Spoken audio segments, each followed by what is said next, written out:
To visit Warsaw, Krakow, Auschwitz-Birkenau today, you can almost hear the cries and feel the terror of what came before.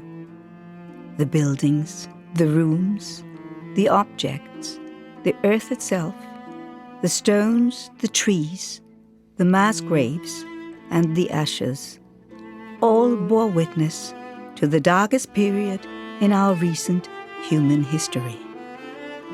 Yet, fleeting moments of bravery and generosity remind us of our capacity for courage and compassion, even under harrowing circumstances.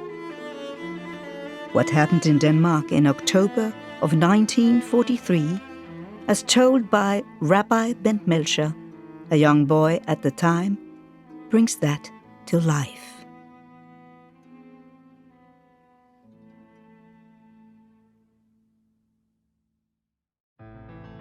I was a little boy. I was 10 when the Second World War started in 1939, when in April 1940 the Nazi Germany troops entered Denmark. We had no possibility to fight that invasion. So the Danish government decided to make an agreement with the Germans.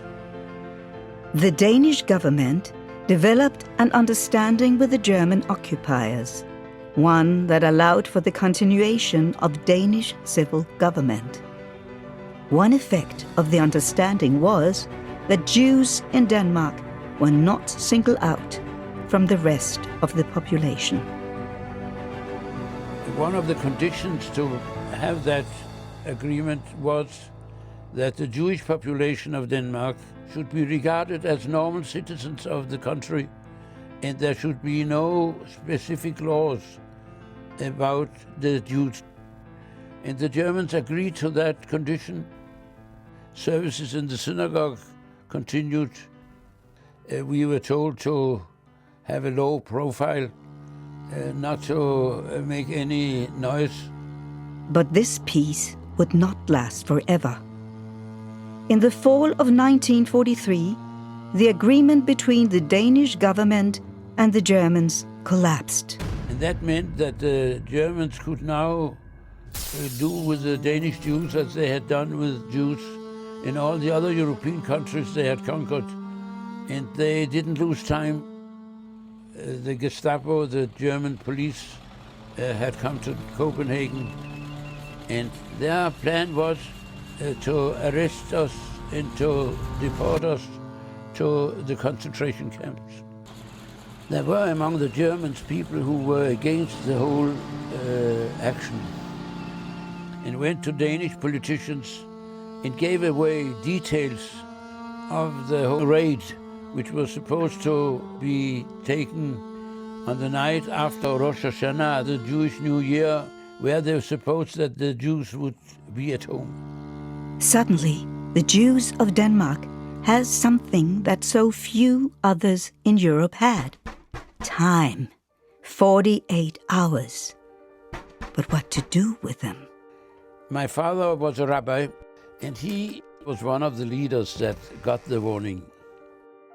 I remember that Tuesday night when a secretary arrived to our house and gave us these very alarming news. It was not a happy moment, I can tell you. The problem was at the time to pass the message on. The Germans declared a curfew, which meant that you could not move around at night time. The only thing we had at our disposal was the telephone, but even there we were afraid the Germans were listening. So the next morning there was a special service in the synagogue. The morning before the New Year, there were more people than there would have been on a normal weekday.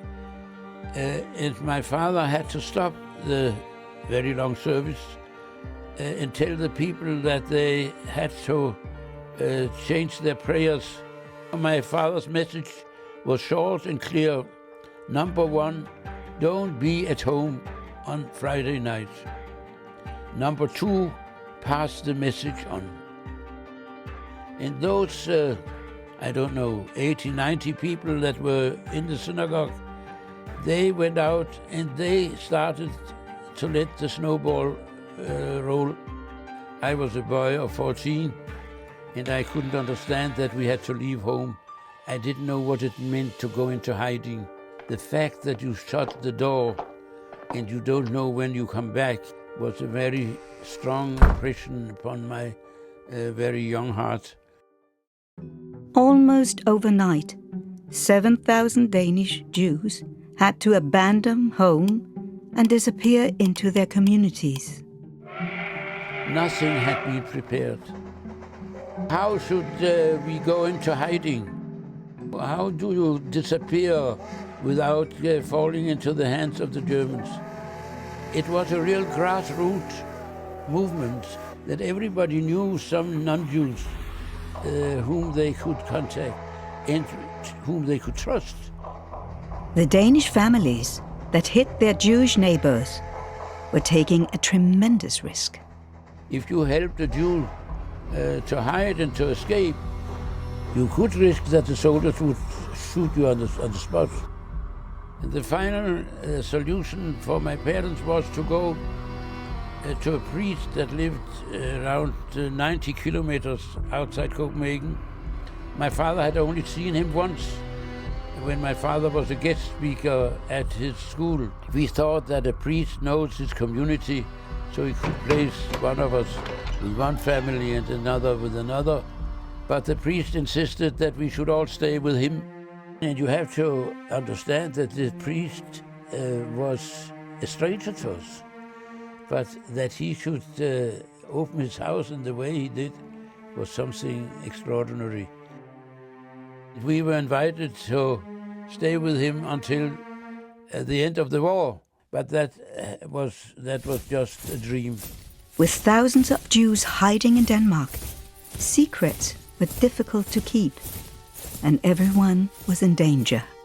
We had our traitors.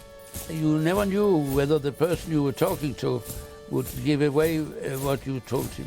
One of the small towns, they had to hide more than 80 people in a church, but it was given away that there were so many Jews in the church. It was a Danish lady who told the Gestapo, and the Germans made a raid and arrested them all. They were deported to the concentration camps. For Jews in hiding, staying in Denmark became increasingly impossible. The priest would not ask us to leave, but we could not leave him in that great risk.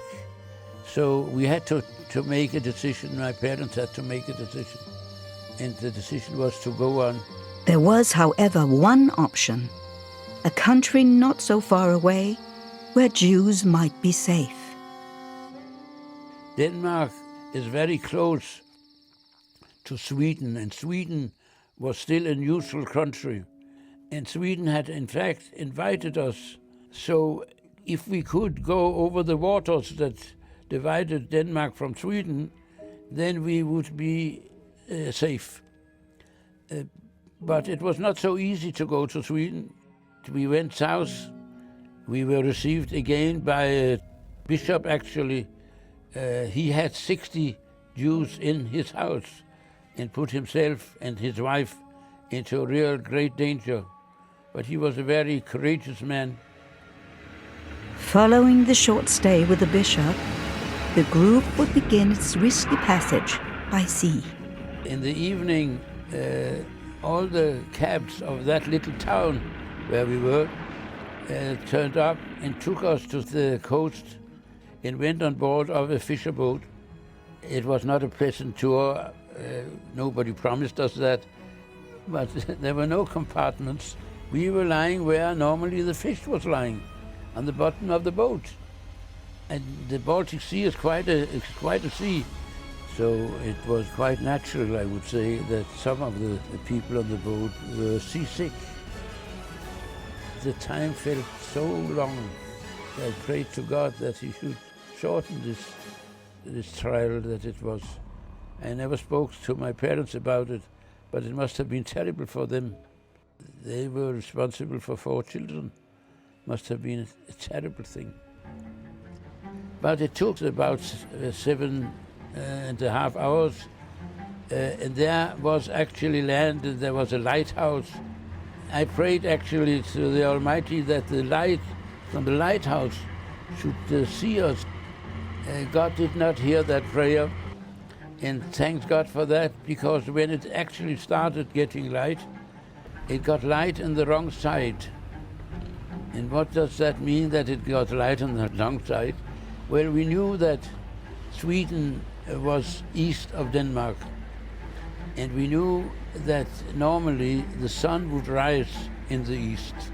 It should be light where the land was, but the light came on the other side, and therefore we could conclude that this land was not Sweden, it was actually Denmark.